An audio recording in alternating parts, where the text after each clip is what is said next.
Hi, I'm Matt LaMotte, Managing Director and EVP Marketing at Giant Music.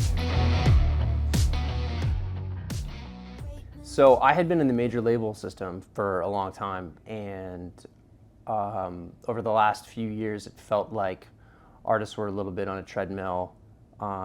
Systems had gotten repetitive, and it felt like the industry had stagnated a little bit. And 2 years ago I started talking to Irving and Jeffrey Azoff about the idea of building an independent record company. And with the Azoffs and their decades of experience in the music business, it was really clear what felt like the right path to work with artists going into the future, and what it didn't feel like some of the other companies out there were getting.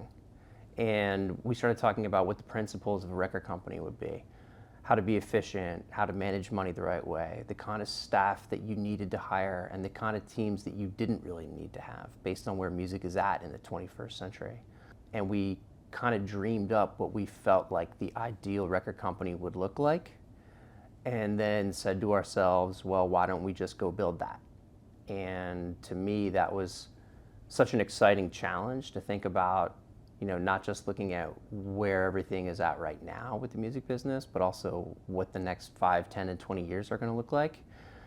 And also what it means to help develop artists and create sustainable careers for them, which is something that I feel like was getting lost in a little bit of the chaos around how many things can we sign, how many records can we get out in a single week, how many albums do we need to get out to hit our quarterly earnings bonuses. And the Azoffs, who were managers first before everything else, have such a refreshing artist first perspective on the business, and their philosophy that if you do the right things for the artist, the business will sort itself out later, felt like a really exciting kind of thesis for us to build a company around. So we got together with who I consider to be some of the smartest people in the music business inside the Azoff Company, the people that we brought at day one to come work with us at Giant, and started modeling out what a contemporary record company ought to look like. And those are the people that we went out and hired, whether it was A&R, marketing, streaming, information and insights, even down to administrative operations, to make sure that artists could get paid in time, to make sure that the record deals could get done quickly and efficiently and in a way that makes sense for artists. We took it upon ourselves to hire the best in every field. We want to be competitive with all the other independent record companies. We want to be competitive against the major labels too. So we took it as a really serious challenge and also a pledge to the artists that we've been working with that our model was going to work, that we were going to be able to do what we set out to do, that we were going to be able to help break artists, that we were going to stay with artists for a real period of time and not just throw a couple songs up against the wall to see what sticks. Every person who works at Giant is really committed to artist development and breaking global superstar artists. And so it takes a lot of effort and a lot of patience and a lot of passion from the staff at the label, but that's what we're committed to. Most of the people that are working at Giant now came from big music companies, whether they're independents or the majors or management companies. So the bar we've set for ourselves is really high. But we're also, every single person at Giant is really passionate about the cause, about the principle of the company, which is to do right by the artists and make money doing it. Got a bad bitch, she a problem. She got a man, but that's not my problem. I'm the real estate, he smokes from summer. Artists that we're signing to Giant, so we've been really deliberate at assigning artists across different genres of music, artists at different phases of their careers. We definitely pride ourselves on taking a chance early on with artists who are not in a bidding war, who are just organically growing their sound and their artistry, and going into the long term with them. There's an artist named Matilda Lind from Sweden who's an incredible singer-songwriter, performer, and we helped her launch her Instagram. to promote music in the first place. That's how early we started with her, but her songwriting is incredible, and it's been growing every week ever since we started together. Working with Cash Cobain, who's a hip-hop artist and producer, who had already started collaborating with some amazing people by the time we started working with him, but has grown his audience 10 times over by the time we started rolling out music last year. It's been incredibly exciting working with him and his whole team of people. He's so talented. Every song just gets bigger for him. Every artist is trying to work with him right now. And I think we've barely scratched the surface of what we're going to achieve with him. You can see some of the international territories starting to pop off with him right now too, with the UK and some others. And he's now going over there to do promotion for the first time. So it feels like we're really building an amazing artist development story with Cash and his team.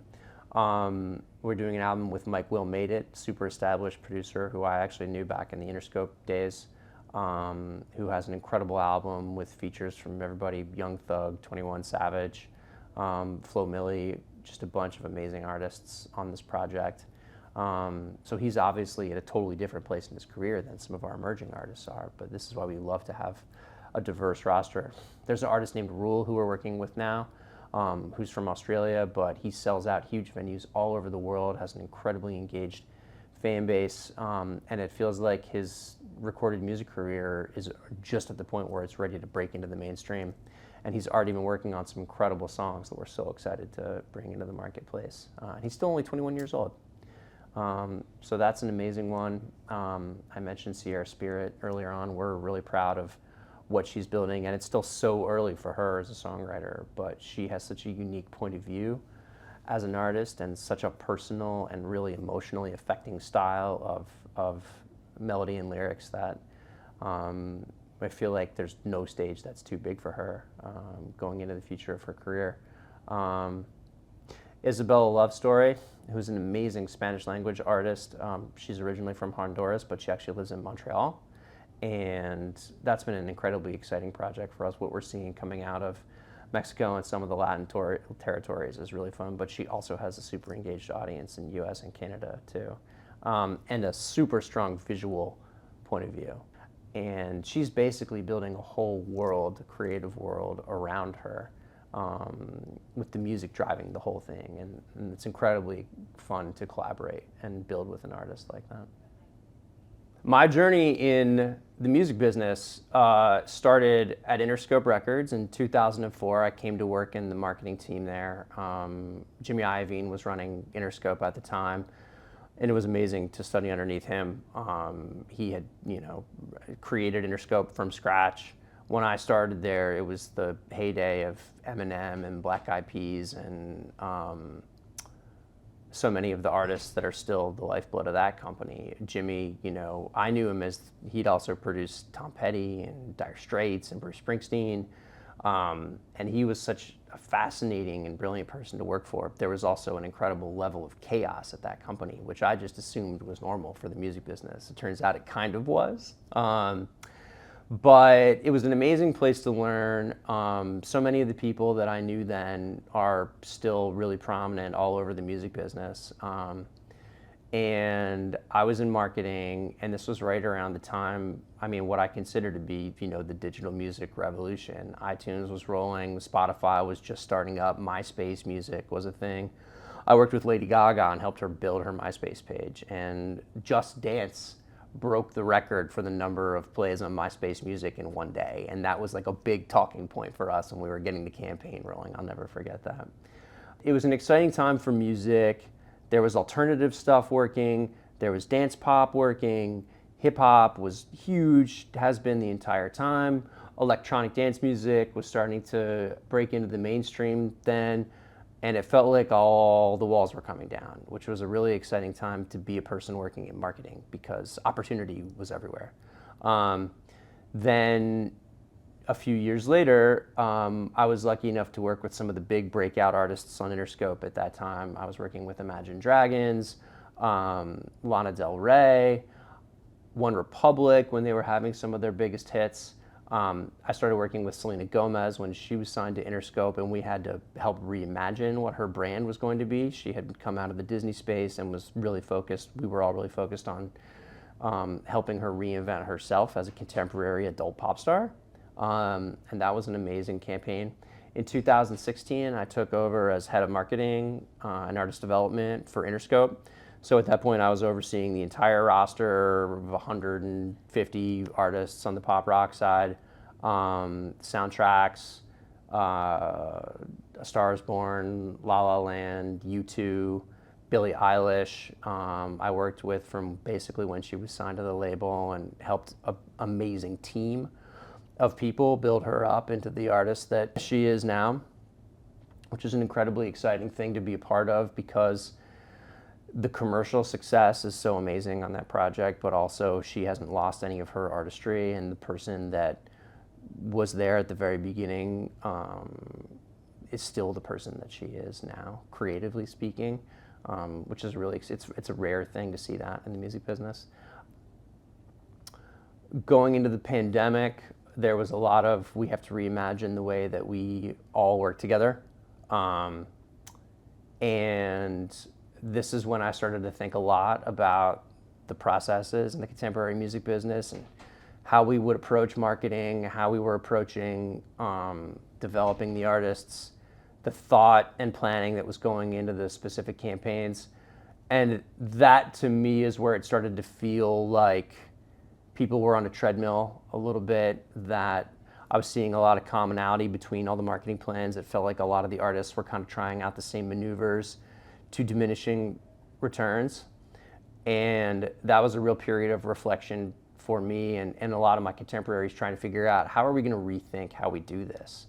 The contemporary roadblocks, gatekeepers that had played such a big role in the major label music machine were just not as much of a thing at that point. And any artist could find an audience if they were resourceful and creative and ambitious enough.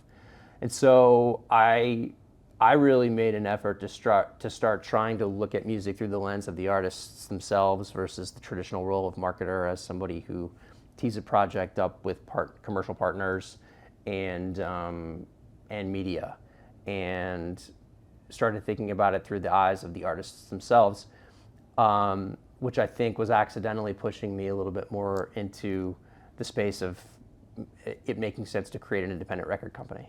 Because our whole philosophy on the company now is, let's start by marketing every artist as if they were completely independent. What would you do if you had to prove yourself every time out on every release? How would you speak to your fans? How much thought and creativity would you put into the social content, the marketing materials, the visuals, the narrative around the songs that you're creating, the way that you communicate with the public and incentivize your fans to engage with you as a human being? How do you get people to connect emotionally with the songs? And think through all of that stuff first before you think about what are we going to do with commercial partners and paid advertising and the other traditional marketing levers. Around that time in 2021, 2022 is when I started talking to the Azoff Company about building out Giant Music. They had already brought in Sean Holliday, amazing A&R executive who I had worked with at Interscope, and a dear friend of mine. And their mission and their ideal around building the company was so simple and so inspiring, which is, let's do the right thing by the artists first and then let the business sort itself out. And let's develop artists and let's give them a chance to figure out who they need to be. And let's put real thought behind every moment that happens for a campaign, rather than treat each campaign as a series of singles leading up to an album. How are we thinking about every moment in an artist's lifespan as important, from a song to a birthday party to a piece of merch to an event they're playing to a collaboration to something else that inspires them, anything. And marketing the artists holistically and for the long term.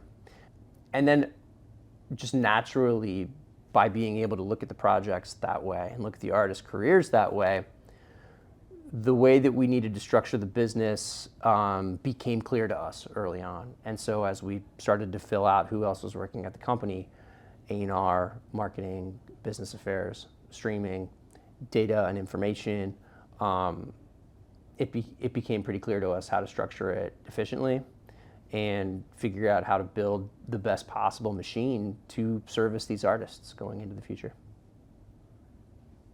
So when we talk about working with artists at Giant, there are a few things that inspire us right away. The word we use a lot, and our head of A&R, Nate Albert, uses this word all the time, which is singularity. Are there any other artists in the world that can do what this person does? If the answer is no, then we're interested in them right off the bat. If you think about some of the greatest artists of the last 20 years to emerge, The Weeknd, who Nate signed to Republic, Billy is one, Bad Bunny, you name it, you're talking about artists who kind of do what nobody else in the world was able to do at that time. And so that's the first thing that we look for when signing an artist. An artist who's got work ethic, an artist who has a really strong point of view, an artist who has something to say that is important and we know is going to resonate with people. There's an indigenous artist named Sierra Spirit that we're working with now, who was raised in Oklahoma in a Cherokee community and spent her whole life trying to navigate the poverty and all the challenges that go along with growing up in a community like that. And she puts all of that into her music now. And it's really inspiring for us and eye-opening too. And all of us are just really convinced that the world is going to respond to that music the way that we respond to it right now. That's really, really exciting to us, an artist with a really strong point of view. An artist with some work ethic, an artist with some discipline who is not afraid to say what they need to say to a big group of people, to put everything they have into their performances, to put everything they have into the way that they their fans, that has respect for their fans and their fan bases, and feels a need to service them and communicate with them. That's such an essential part of how you market, is how you talk to the fan base all the time. It's always fun for us when an artist has, a real desire to speak to the fan base, but doesn't really know how to do it as far as the mechanics go. That's where we can come in and help in a big, big way. I worked with Lady Gaga from very early on, and she used to talk all the time about just being able to create a safe space for her fans to come out and be themselves in a time where it felt like they were not really able to do that otherwise. And I think that's a really important thing. I think if you look back over 50 years, there's a long tradition of music being made for the misfits of the world that has really resonated with people and made their music very, very personal to them. I certainly can relate to that as a music fan.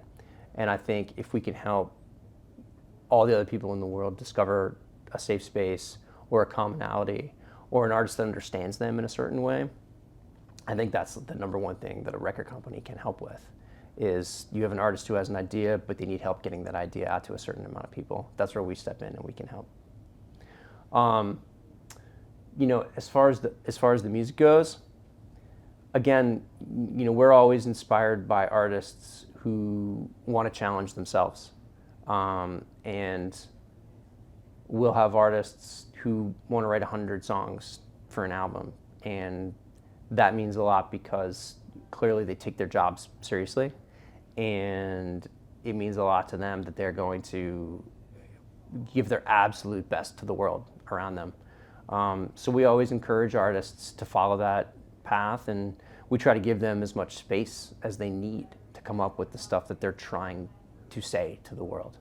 One great thing about being an independent record company is that we don't have to schedule the albums and the releases around the end of the quarter or a certain period of the year or anything.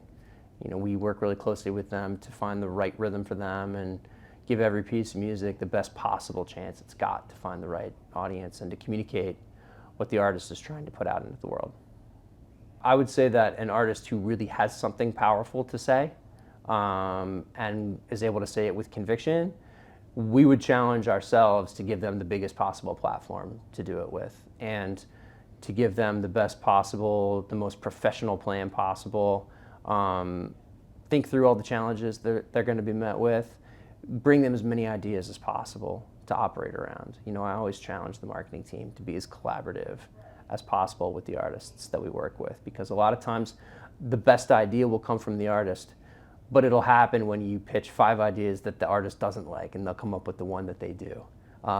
So many times that turns out to be the genesis of amazing ideas. So having a really healthy dialogue and presenting the artist with as much thought, planning, and strategy as you can usually gets the best result. You make me dizzy, you make me sick, you make me hate me, fuck all this, I'm lying out here. I get excited when I hear an artist who just has something to say, and clearly has passion for why it is that they're writing songs. You know, the great songwriters in history have all been artists because they couldn't do anything else. Bob Dylan could never be a school teacher. The lead singer of Imagine Dragons tried to hold a bunch of jobs and couldn't do it. The only thing he knows how to do is be the front man for Imagine Dragons. And that's what I think is really, really special about music. I think that's why, you know, kids fall in love with artists, is because they're doing it because they have to do it. You know, it expresses this primal need that a lot of us can relate to, as far as like needing to communicate and needing to find an avenue to say something that you haven't been able to say otherwise. I think that is one of the reasons that music is so powerful for people. Music is such a personal thing for people. If you ask any single person in this room, in this building, in the whole city, like, who are your 5 favorite artists, I don't think you would get the same response from any single person out there, because what artists have to say in their music is so subjective to people. So, I mean, for me, it's anybody that has something really personal that they are trying to express and just trying to figure out a way to do it. That's what got me into music in the first place. I think that's what young people connect to. You know, people, such a big percentage of the most engaged listeners in the world is that, you know, teenage, young adult, trying to figure out a way to say and express things that you don't know how to otherwise. And that's what music helps you do. So I think for anyone who's giving the world an opportunity to express things through music, I think that's really important. For us at Giant, I think the greatest advantage that we have is that we do have the flexibility of a fully independent music company, with the resources that you would only get from a major label. When I say flexibility, you think about the ability to release a song based on the cadence that feels right for the artist, not I have to hit a release date because that slot is taken up by another artist the following week. There are no international priority lists that our artists have to find a place on, or else they're not going to get the right support. There are no weekends that are off limits because so-and-so superstar artist has a song coming that week and you're not going to get any attention if you put your record out that week. We're able to build all of our plans in a bespoke way around every single artist and the moments that they're trying to create, and where the repertoire fits in their, you know, overall path. We also are able to experiment a little bit more. If we want to leak tracks, if we want to put stuff up on a new platform that only just started actually having distribution, if we want to put up snippets of every song on the album, if we want to try experimental partnerships with technology companies, we can do that without having an overall deal in place with the whole label mothership. And then there are a lot of big music companies that just don't have that flexibility, that don't have the ability to experiment and try things and, you know, put their fingers into new tack in a way that I think is critical when it comes to finding new audience. What we pair that with is the resources of a major music company, and that means a lot of different things. On the one hand, strictly from a budget standpoint, we can afford to take bigger swings when we need to on artists if it justifies it. If our artist has built up an amazing fan base quickly and is ready to go make an expensive music video because they have some crazy, amazing idea for it, we can do that. We can go and take that swing. If we need to make a phone call to unlock something that artist wouldn't be able to otherwise because there's somebody with a relationship within one of the Azoff companies, we can do that too. If artists need expertise on touring and merchandise and life rights and other more complicated things that they might not get into until further stages of their career, we can help educate them on that process too. The other part of it for our company is the executive staff that we have working at Giant. Our team is not huge, but it's populated by some of the smartest people from all the different music companies all over the industry. People have come from Universal, Atlantic, Apple, AWOL, Capitol, publishing. All of these people have come to work at Giant because they're equally as committed to the idea that we're trying to get across with our label, which is apply major resources, but do it in a focused way. So just the experience of our executive staff at the label alone is something that you really don't see at a lot of other independent labels. The most exciting thing about the music industry right now is just the lack of boundaries that exist. There were always gatekeepers and speed bumps and obstacles in the way of artists trying to achieve big dreams over the course of our business, whether it was traditional media, whether it was cost of manufacturing and shipping, number of slots on a playlist or on a record store shelf. Those boundaries don't exist anymore. Anybody can, however many hundreds of thousands of tracks get uploaded every single week. Every artist has the ability to find their own audience. The music business has become completely democratized. That's a terrifying idea for a lot of professionals that work in the music business because all the old tricks that we used to use don't work as easily anymore. But for people who believe in the strength of the artists and the individuality of the artists and the ability to create intelligent marketing and A&R and streaming strategy and audience growth strategy, the possibilities are endless. So the only limitations that exist are how many ideas can you come up with? How much music are you able to write? How hard do you want to push yourself to rise above the rest of the noise out there? Because everyone's created equal in the new music space and everybody has the ability to succeed. You do need a little bit of luck. You certainly need a great team of people around you helping maximize every moment of opportunity that you can get. But more interesting, more diverse, more different kinds of music are becoming popular than you ever would have seen before. And I think that really favors the artists and it favors the audience too. So when we started Giant, everybody wanted to work with us and wanted to work with the Azoff Company. But there were a couple of things that were really important to us going into all those conversations. One, we knew we didn't want to be controlled by a larger music company and have to deal with their release schedules, their release cadences, the rules and regulations of operating with different partners within the major label system.